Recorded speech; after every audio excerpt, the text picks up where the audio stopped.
1943, just before we were taken away, kids in the neighborhood, in our village, would harass us nonstop. Dirty Jews, throw tomatoes, eggs, whatever they could at us. And we couldn't even leave the house. It was that dangerous looking. Ava Moses Kaur's story is one of unimaginable suffering, extraordinary resilience, and a controversial act that defies expectations, forgiving those who inflicted the most unimaginable pain. As a child, Ava was subjected to unspeakable horrors in the Auschwitz concentration camp, where she, along with her twin sister Miriam, became the unwilling subjects of the infamous Nazi doctor Josef Mengele's medical experiments. No Nazis can ever say, or neo-Nazis, that it didn't happen. We have it written and signed by the Nazi doctor who witnessed it. But even more astonishing than her survival was her decision to forgive the Nazis, something many considered not only unthinkable, but even immoral. Ava Moses Kaur, born in Romania in 1934, was just 10 years old when she was forcibly deported to Auschwitz in 1944 with her family. The horrors she experienced at Auschwitz were beyond comprehension, as she and her twin sister Miriam were selected for inhumane experiments under the direction of Dr. Josef Mengele. The notorious doctor conducted painful, often deadly experiments on twins in an attempt to unlock genetic secrets he believed could be used to further the Nazis' racist agenda. For 9 months, Ava and Miriam endured physical torment and emotional torture. They were deprived of basic human dignity and subjected to the cruelest forms of experimentation. Mengele's obsession with twins led to countless agonizing procedures, but despite the unimaginable suffering, both Ava and Miriam survived when so many others perished. However, their survival came at a steep cost. The rest of their family, their parents, siblings, and countless other relatives were murdered in the camp. Once liberated, the suffering did not end. While the horrors of Auschwitz had ceased, Ava was left with the devastation of losing her entire family. Mengele, the man responsible for her torment, lived the rest of his life as a free man, having evaded justice after the war. Despite her decades-long pursuit of justice, Mengele never faced trial or accountability for the atrocities he committed. After decades of unresolved rage, grief, and searching for justice, something seemingly unimaginable happened. Ava Moses Kaur, who had endured unspeakable suffering at the hands of the Nazis, decided to forgive them, including Mengele. This act, especially coming from a Holocaust survivor, was considered by many to be a profound moral gesture. However, for Eva, forgiveness wasn't about the perpetrators, it was about her own healing. I always reacted to what other people did to me, and in many ways, I reacted as a victim. Now, I was originating action. And that is where the feeling of power comes in forgiveness, to realize that we can control how we feel.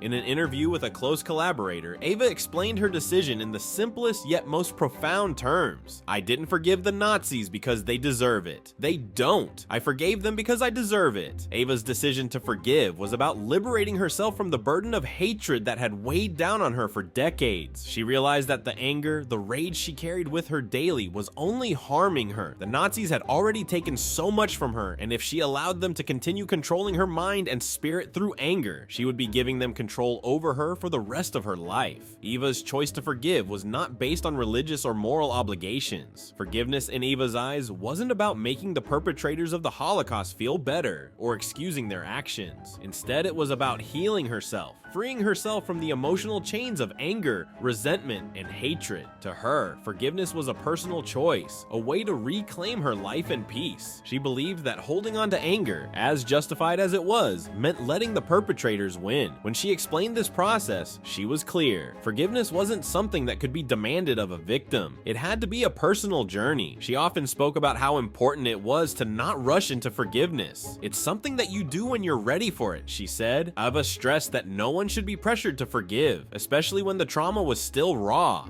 In Ava's worldview, forgiveness wasn't about reconciling with the person who hurt you or about absolving them of their wrongdoing. It was about taking control of your own emotional state. Ava said, I wanted to heal myself. I was done with letting all of this pain and hate fester inside me. I needed peace, so I made the choice to forgive. Perhaps the most shocking act of forgiveness came when Ava forgave Dr. Mengele, the very man who subjected her and her sister to experimentation. Mengele, who had been responsible for the death of her family and the inhumane suffering of countless others, never expressed remorse. He had gone on to live freely, evading justice until his death in 1979. But for Eva, forgiving Mengele was a powerful act of self-liberation, not about absolving him of his crimes.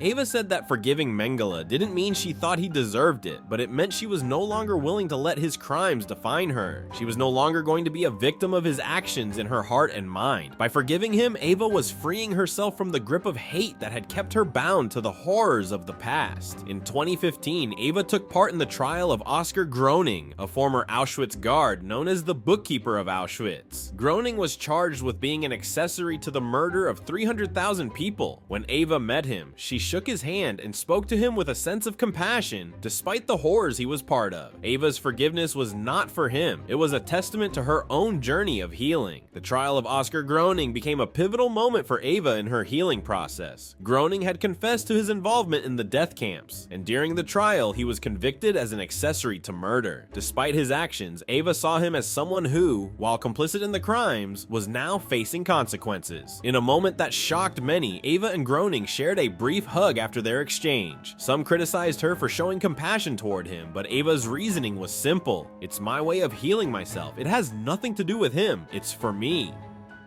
Eva clarified that forgiveness was not an excuse for criminals or an attempt to absolve anyone of their crimes. Rather, it was a personal liberation from a toxic cycle of anger and bitterness. In her words, if you don't forgive, you are letting them control you. Forgiveness is not about them, it's about you. Eva's act of forgiveness wasn't met with universal approval. Many Holocaust survivors, as well as people who did not understand her perspective, found her forgiveness controversial. Some believed that forgiving the Nazis meant excusing their atrocities, but Eva's message was clear. Forgiveness is a personal decision, and it doesn't mean forgetting or excusing the harm done. She was quick to explain that she was not forgiving them for their sake, but for her own healing. In fact, Eva's position was often misunderstood, and there were even accusations that she was absolving the Nazis of their crimes. However, in Eva's view, the act of forgiveness was a powerful tool for survivors to reclaim their emotional freedom. Forgiveness in this context was an act of strength, not weakness. After Eva's decision to forgive, she threw herself into the work of educating others about the Holocaust. In 1985, she founded the Candles Holocaust Museum and Education Center in Terre Haute, Indiana, where she worked tirelessly to ensure that future generations would never forget the atrocities of the Holocaust. She dedicated herself to teaching about the horrors of the Nazi regime and the importance of fighting hatred and prejudice in all its forms. Eva's educational mission was rooted in her desire to prevent history from repeating itself. Through her museum and her speaking engagements, she reached countless people, especially children, to teach them about the Holocaust and the importance of compassion, empathy, and understanding. But more than that, Eva's mission was to show others the power of healing. She advocated for forgiveness, not as a moral or religious duty, but as a life-saving tool that could help people move beyond trauma and anger to find peace. Her message was always clear: forgiveness is not for the perpetrator, it is for the survivor. Eva Moses Cor's legacy is a profound one, rooted in survival, resilience, and forgiveness. Through her own personal journey, she demonstrated that survivors of trauma have the power to heal themselves, and that forgiveness, though often misunderstood, can be an act of self-empowerment. Forgiving the Nazis did not mean forgetting the past or excusing their actions. It meant freeing herself from the toxic burden of hatred and embracing the possibility of a life filled with peace and understanding. In the end, Eva's story is not one of excusing evil, but one of empowerment, of choosing to heal rather than remain trapped in the pain of the past. Through forgiveness, she reclaimed her life and found a path forward, teaching the world that forgiveness can be a life-affirming act for anyone willing to take that difficult step towards self-liberation.